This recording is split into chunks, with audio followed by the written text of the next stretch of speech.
하나님께서 우리에게 주시는 말씀 함께 보십니다. 예레미야서 23장 23절부터 29절 말씀입니다.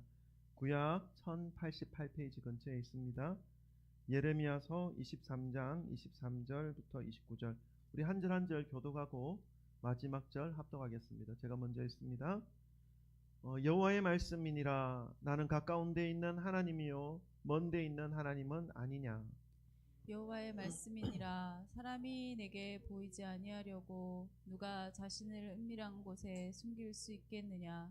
여호와가 말하노라. 나는 천지에 충만하지 아니하냐. 내 이름으로 거짓을 예언하는 선지자들의 말에 내가 꿈을 꾸었다고 말하는 것을 내가 들었노라. 거짓을 예언하는 선지자들이 언제까지 이 마음을 품겠느냐. 그들은 그 마음에 간교한 것을 예언하느니라. 그들이 서로 꿈꾼 것을 말하니 내 생각인즉 그들의 조상들이 바알로 말미암아 내 이름을 잊어버린 것 같이 내 백성으로 내 이름을 잊게 하려 함이로다.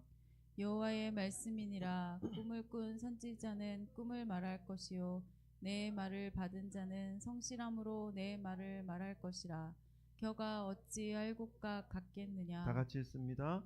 여호와의 말씀이니라. 내 말이 불같지 아니하냐. 바위를 쳐서 부스러뜨리는 방망이 같지 아니하냐. 아멘. 할렐루야. 아멘. 주 예수 그리스도 이름을 찬양합니다.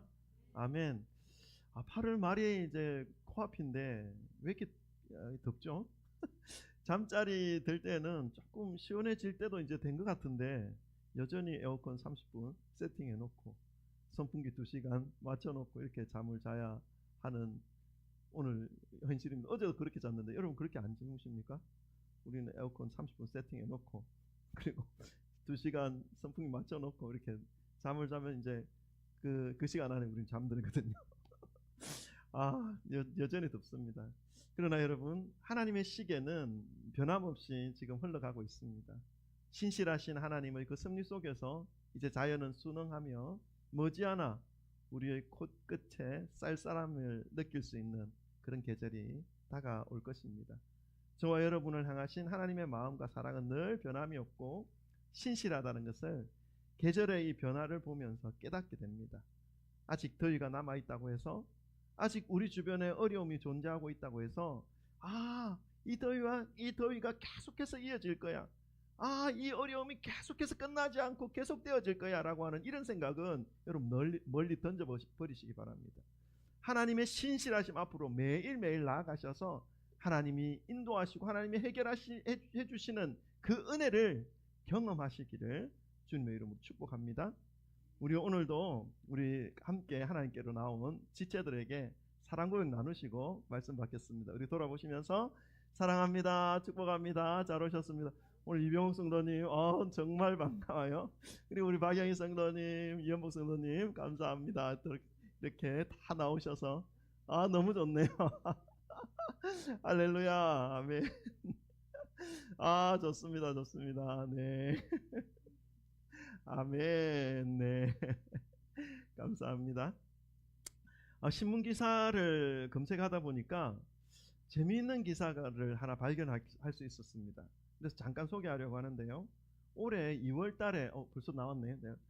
눌러주세요 하면 되는데 어쨌든 됐어요. 올해 2월 달 기사인데 중앙일보에 실린 기사입니다. 서울 한복판에서 명품 짝퉁들을 판매하고 있었다는 것이 발각되었던 내용입니다. 제가 재미있게 본 것은 그 매장의 구조였습니다. 아무도 모르게 벽으로 딱 해놓고 벽 안에 명품 짝퉁들을 딱 진열해 놓고 비밀리에 판매를 하고 있었다는 것이죠. 이 마치 영화의 한 장면이 떠올랐습니다. 벽이 막 갈라지면서 새로운 공간이 막 나타나는 거예요.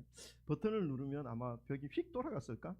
아니면 쫙 열렸을까? 이런 것들 생각하니까 좀 이 범죄의 내용이지만 좀 웃음이 좀 났습니다. 서울의 명동, 서울 중심지잖아요. 한가운데에서 많은 관광객들에게 비싼 가격에 물건을 판매하고 있었다는 것입니다. 그 물건들은 진품과 동일한 모양을 하고 있었고 기능적인 부분에 있어서도 완전히 같은 제품들이었다고 합니다. 그런데 처음에는 동일한 것처럼 여겨졌던 그 명품들이 얼마 되지 않아 도금이 벗겨지고 표면이 변질되어지는 그런 문제들이 나타나게 되었다는 것이죠. 가짜가 드러난 것입니다. 이 기사를 재미있게 보면서 우리의 믿음도 가짜가 되면 안 될 텐데 하는 우려와 경각심을 가지기도 했습니다. 오늘날 많은 사람들이 하나님의 말씀이라고 하면서 유튜브나 SNS를 통해서 송출하고 있는 것을 흔하게 볼 수 있습니다. 우리 교회도 지금 실시간으로 예배를 송출하고 있는데 혹시 그 중에 진짜 같은데 진짜가 아닌 그러한 어떤 모습은 있지 않는가? 그러한 모습을 가지고 우리가 신앙생활하고 있는 우리의 모습은 혹시 없는가 하는 그런 생각을 심각하게 하는 시간을 가졌습니다. 그러면서 보게 된 말씀이 오늘 예레미야서 말씀입니다. 오늘 본문이 진짜와 가짜를 구분해내기 쉽지 않은 이러한 시대에 예레미야 선지자를 통해서 우리에게 진짜와 가짜를 어떻게 구분할 수 있는지에 대한 해안을 주시는 하나님의 말씀이라고 저는 믿습니다.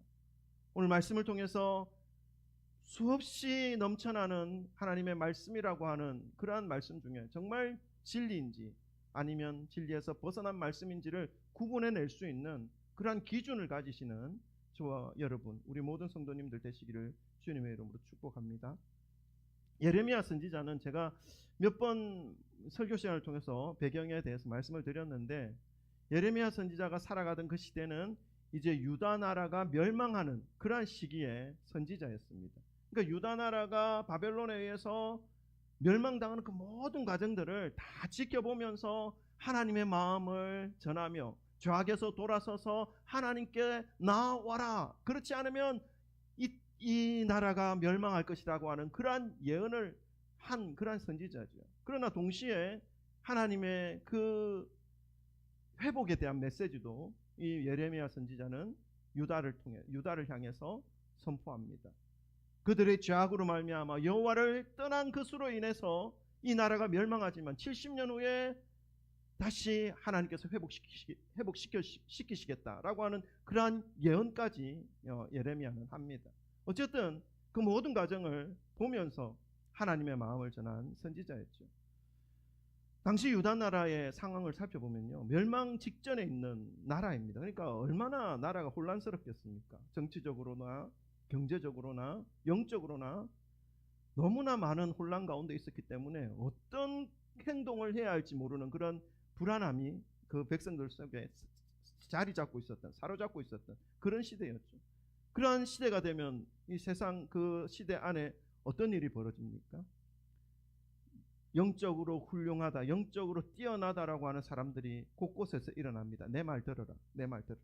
내가 하는 말이 진짜다라고 하는 이런 선지자들의 말이 들리기 시작하는 것이죠. 선지자라고 불리는 사람들이 나타나서 우후죽순으로 나타나서 뭐라고 말합니까? 내가 어제 꿈을 꿨는데 하나님께서 이러한 환상을 보여주셨습니다 라고 말하면서 자신들이 하고 싶은 말들을 백성들에게 전하는 것이죠. 하나님의 마음과 전혀 다른 말들을 내가 꿈을 꾸었다라는 말로, 하나님이 나에게 꿈을 주셨다라는 말로 백성들을 현혹하고 있었던 그런 상황들이 또 곳곳에서 일어납니다.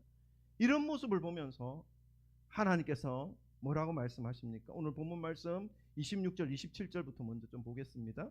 26절 27절 거짓을 예언하는 그 선지자들에게 하나님께서 뭐라 말씀하셨는지 우리가 함께 보겠습니다. 할렐루야. 자, 26절 27절 따라오시면 됩니다. 자, 함께 읽겠습니다. 시작. 거짓을 예언하는 선지자들이 언제까지 이 마음을 품겠느냐? 그들은 그 마음에 간교한 것을 예언하느니라. 그들이 서로 꿈꾼 것을 말하니 그 생각인즉 그들의 조상이 바알로 말미암아 내 이름을 잃어버린 것 같이 내 백성으로 내 이름을 잊게 하려 함이로다. 아멘.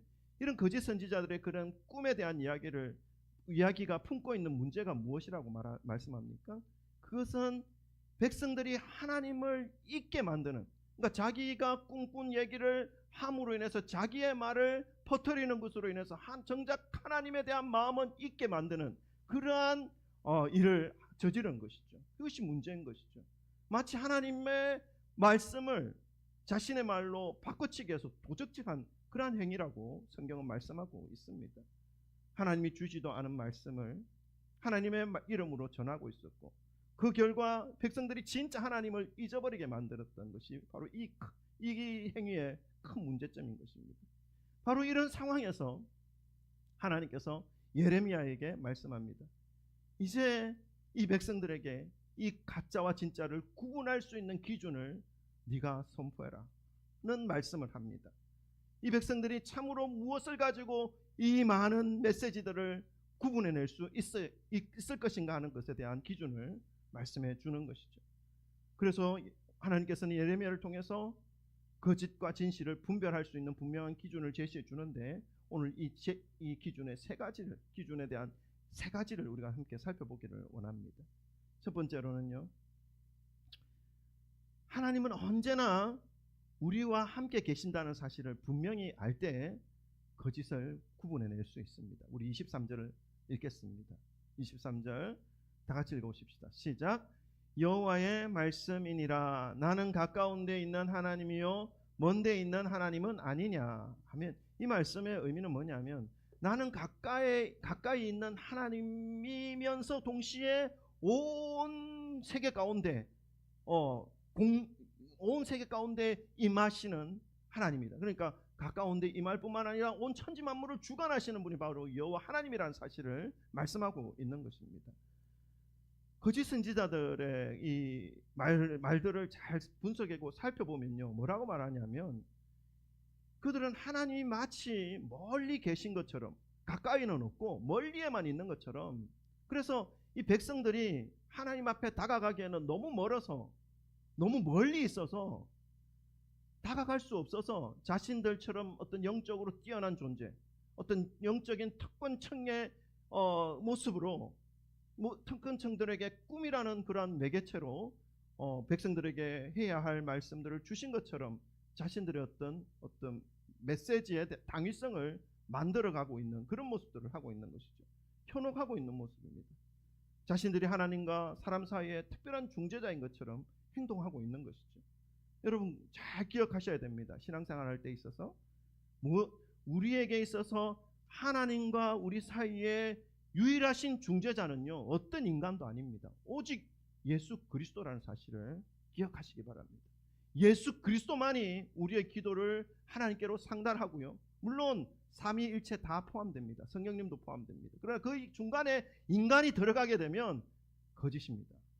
목회자는 그럼 뭐하는 사람입니까? 목사님은 뭐하는 사람입니까? 여러분, 목사는요, 가까이 계신 하나님, 여러분이 숨 쉴 때 함께 계시고, 여러분이 일어날 때 잠에서 눈을 딱 뜨면 잠자고 있는 모습을 지켜보고 계셨던 그 하나님이 여러분과 함께 계십니다라고 하는 사실을 가르쳐주는 존재입니다.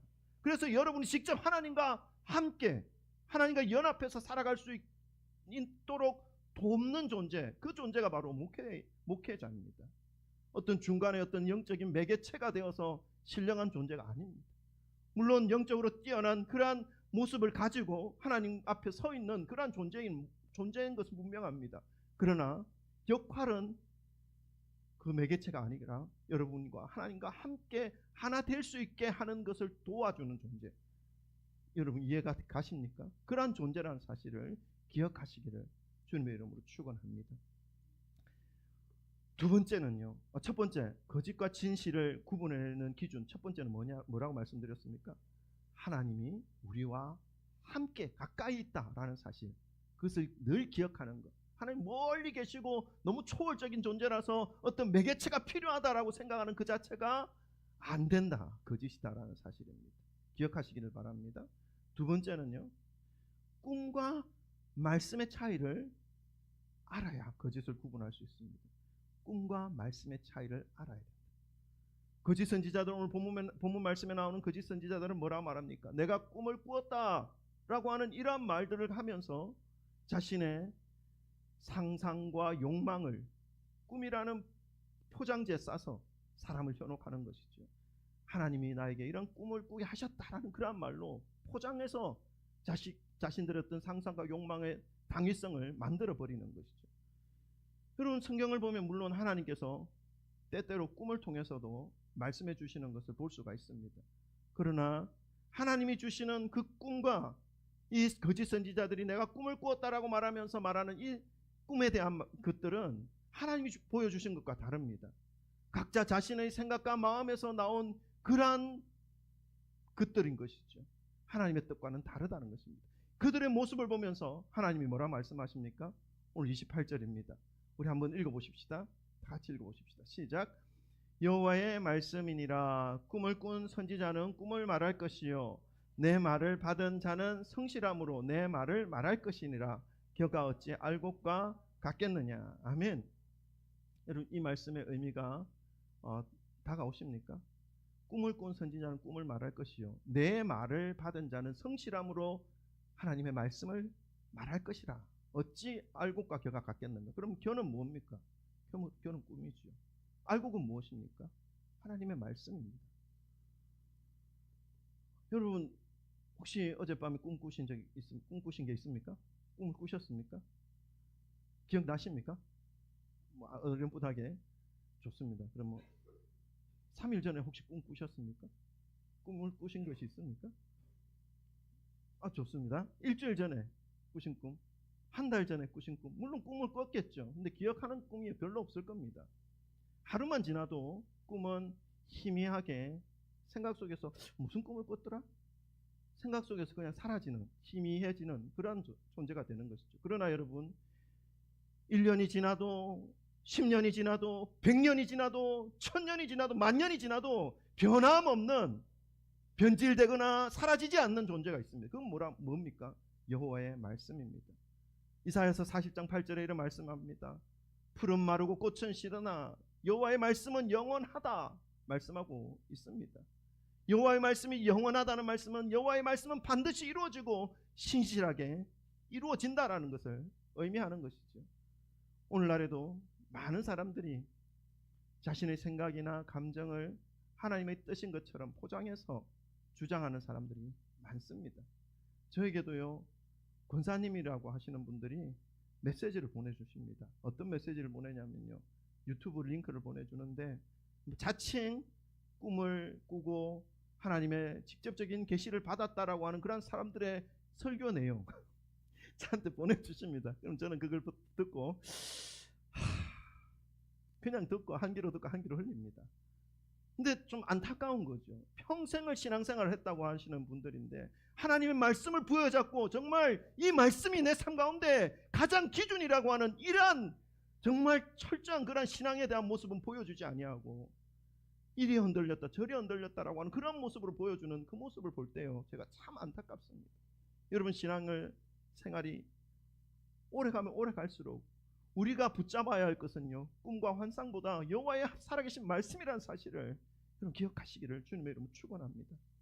하나님의 말씀과 계속해서 살아가시기를 소망하고요, 우리가 스스로도 어떤 꿈을 꾸어서 하나님 나에게 어떤 계시를 해주신 것 같다라고 하는 그러한 어떤 뭐라고 하면 느낌, 그러한 마음이 들 때도 있습니다.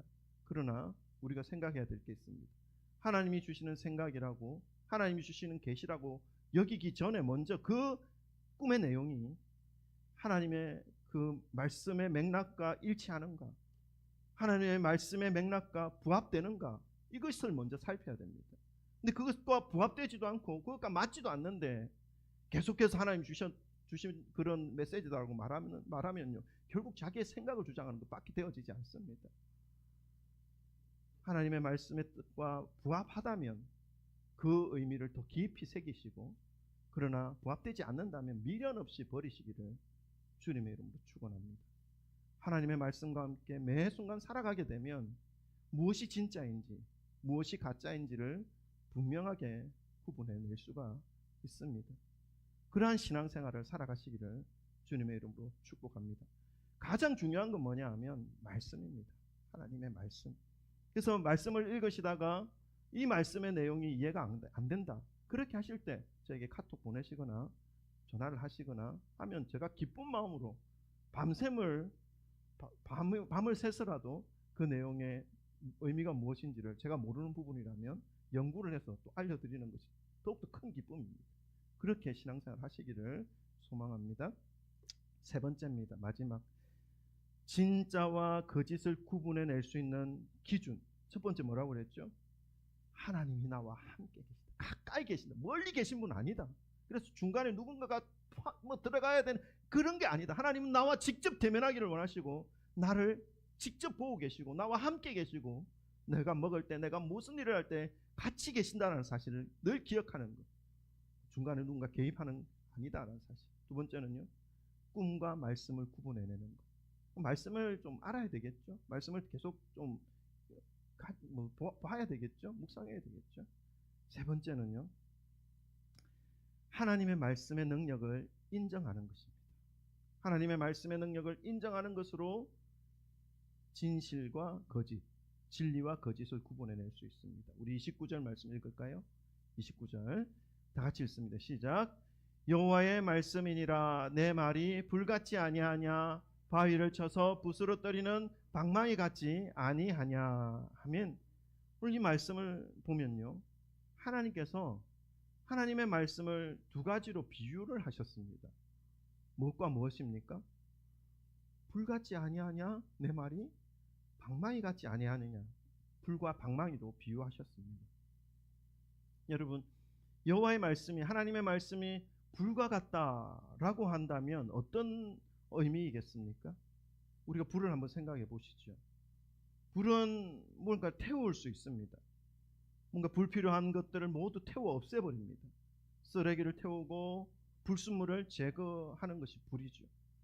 그러니까 하나님의 살아계신 말씀이 불과 같다는 이 말씀은 하나님의 말씀이 우리의 심령에 들어올 때도 이러한 능력을 발휘한다는 것입니다.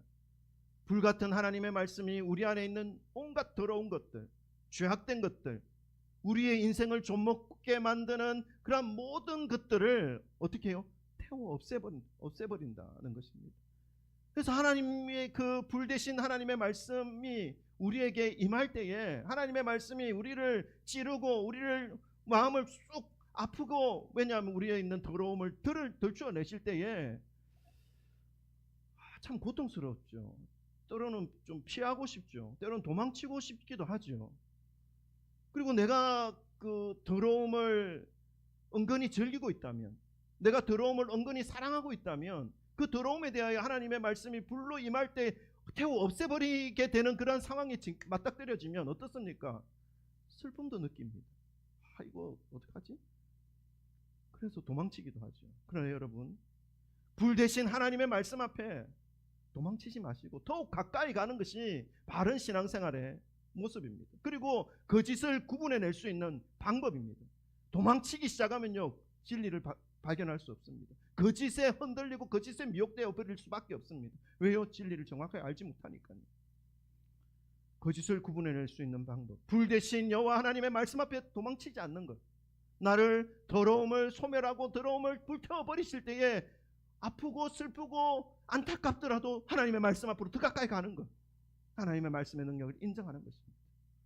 이 모습으로 거짓을 구분해낼 수 있다는 사실을 기억하시기를 바랍니다. 그리고 또 한 가지의 비유가 있었죠. 방망이입니다. 여러분 방망이는 무엇을 하는 도구입니까? 단단한 것들을 막 부수는 도구죠. 불필요한 것들을 깨뜨리는 도구입니다. 하나님의 말씀이 방망이와 같다는 말씀입니다. 근데 이 말씀을 또 우리의 삶에 적용한다면 어떻게 됩니까? 우리의 굳어있는 마음, 우리의 교만한 마음, 뭔가 아름다운 것으로 포장되어 있지만 그 내용, 그 속은 썩어 있고 골마 터져 있는 것. 마치 바리새인들이 겉으로는 법률가이고 율법사로서 사회의 어떤 높은 위치에 있어서 사람들의 우러러보는 시선을 받고 있는 그러한 존재이지만 예수님께서 뭐라 말씀하십니까? 회칠한 무덤아 말씀하지 않습니까? 겉만 번들어하고 그 무덤 속에 시체가 썩어 있는 듯한 그러한 존재, 그러한 모습을 가지고 있는 존재라고 예수님은 실책하셨습니다. 우리 속에 있는 그런 더러운 것들, 그런 더러운 것들에 대하여 하나님의 말씀이 때리고 부수고 깨뜨리실 때가 있다는 것입니다. 그런 존재가 하나님의 말씀이라는 것입니다. 우리의 고집, 우리의 교만, 잘못된 생각과 가치관들, 그러한 것들을 하나님의 말씀 대신 방망이로 깨뜨리실 때도 우리 무척 난감해할 때가 있습니다. 무척 아까워할 때도 있습니다. 그리고 그 깨뜨려지는 것이 두렵고 싫을 때도 있습니다. 그래서 그 자리를 박차고 또다시 다른 곳으로 도망치려고 하는 그러한 모습이 우리에게 분명히 있죠. 여러분, 그러한 모습으로는 진리를 바르게 따르지 못합니다. 그리고 진리와 거짓을 구분할 수 있는 힘을 얻을 수가 없습니다. 그 모든 순간에라도 방망이 대신 하나님의 말씀의 능력 앞으로 오히려 더 가까이 가서 나를 완전히 깨뜨려 주옵소서.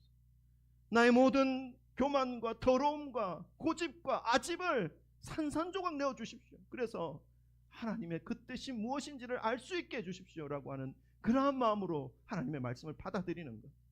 이러한 모습이 진리를 알아가는, 진리를 구분해낼 수 있는, 거짓을 분별해낼 수 있는 그러한 삶의 모습이란, 그러한 신앙의 모습이라는 사실을 말씀하고 있습니다.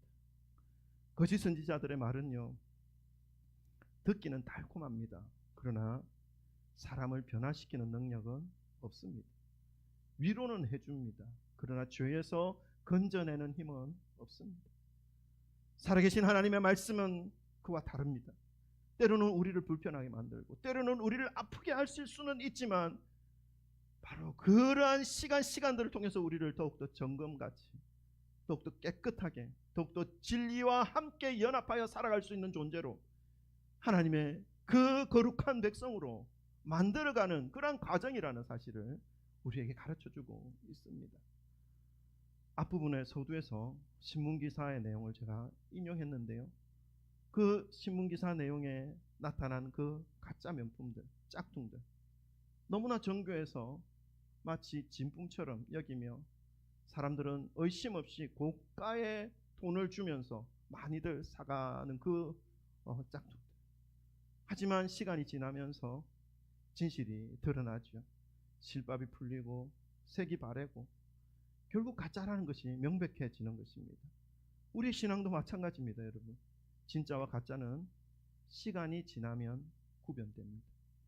어려운 일을 당할 때, 고난이 찾아올 때, 불과 방망이 대신 하나님의 말씀이 나의 삶 가운데 임할 때에, 우리의 삶에 간섭하실 때에, 그때에 비로소 우리가 붙들고 있었던 이 믿음이 진짜였는지 가짜였는지를 알 수 있게 드러나게 되는 것이죠.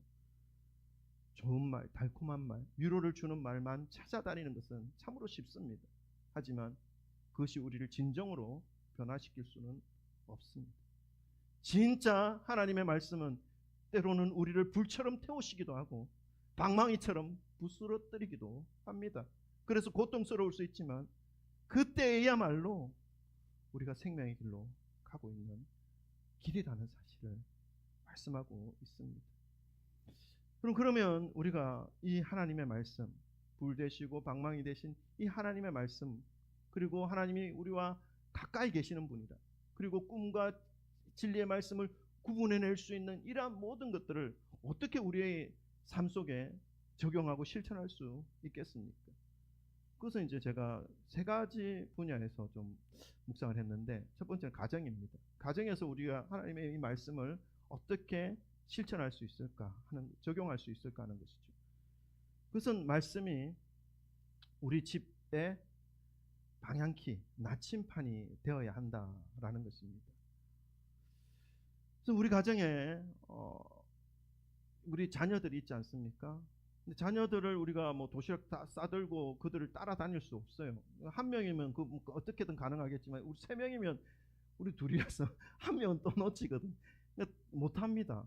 그러나 근데 그 자녀들이 살아가는 오늘날의 그 자녀들의 세대의 환경을 보면요, 우리가 받아들이고 우리가 보는 것들보다 훨씬 더 많은 양의 정보와 데이터들을 보고 있고 마주하고 있고 습득하는 그러한 세대가 자녀들의 세대입니다. 근데 이 자녀들의 그 노출되어 있는 그 정보와 이런 그 일들이 자칫 거짓 정보나 거짓된 가치관이나 이런 것들과 혼합되어서 오히려 진리와 더 멀어지고 혼탁되어진 그러한 거짓에 휩싸이게 되는 그런 가능성도 있는 것이죠.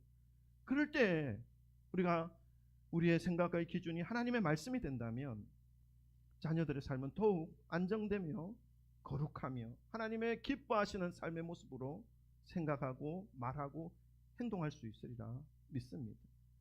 그래서 실천 방법 중에 하나가 예배입니다. 가정 예배. 가정 예배라고 해서 뭐 특별하게 어렵고 어떻게 뭐 절차가 복잡하고 이렇게 생각하기가 쉬운데 그렇지 않습니다. 저희는 수요일 날 이제 수요 예배를 여기서 드리다가 아무도 안 오셔가지고 우리 집에서 그냥 우리 가족끼리 그냥 수요 예배 드리거든요. 그냥 편하게 합니다. 가족 5명이 테이블에 앉아서 맨 처음에 사도신경 고백하고요. 그 다음에 찬송가 한 장 부릅니다. 그리고 나서 대표로 기도 한 명 시킵니다. 우리 애들 기도시키면 중얼중얼 하는데 잘 안 들립니다. 뭐 그래도 시킵니다.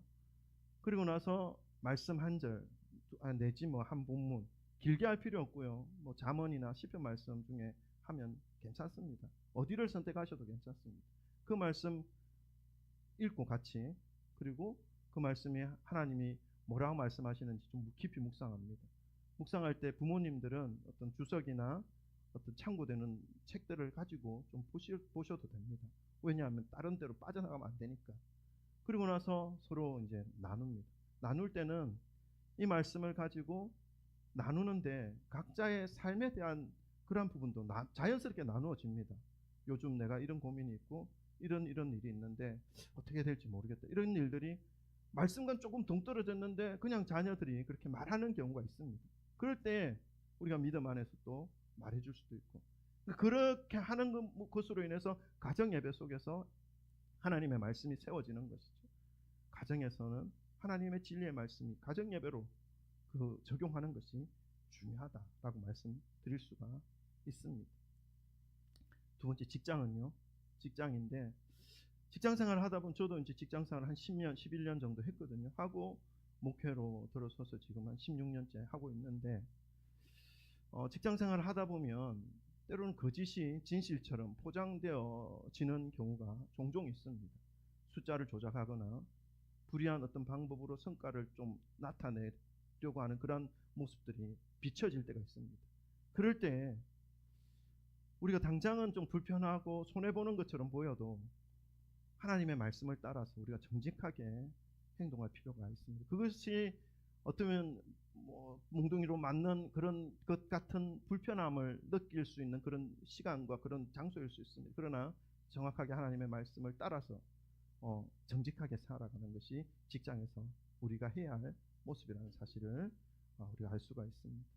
나머지 한 부분에 적용할 부분은요, 교회입니다. 이 하나님의 말씀이 중심이 되는 교회를 만들어가는 것이 너무너무 중요합니다. 교회 안에서도 사람들이 뭐 어떤 듣고 싶은 말, 위로가 되는 말, 그런 말만 할 때도 있습니다. 그러나 그것도 필요하지만 교회에서는 그것만으로는 부족하죠. 정말로 하나님의 말씀이 중심에 서 있는 그러한 교회가 되어져야 하는 것입니다.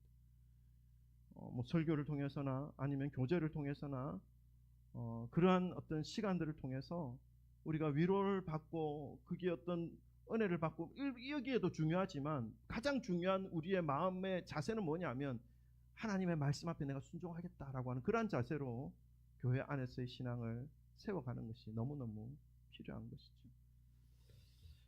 여러분 오늘 이 시간에 우리 모두에게 주시는 하나님의 그 말씀은 명확합니다. 무엇이 진짜인가? 이것을 어떻게 구분해낼 것인가 하는 것이죠. 오늘날의 상황은 더욱더 이러한 질문 앞에 우리가 놓여질 때가 참으로 많습니다.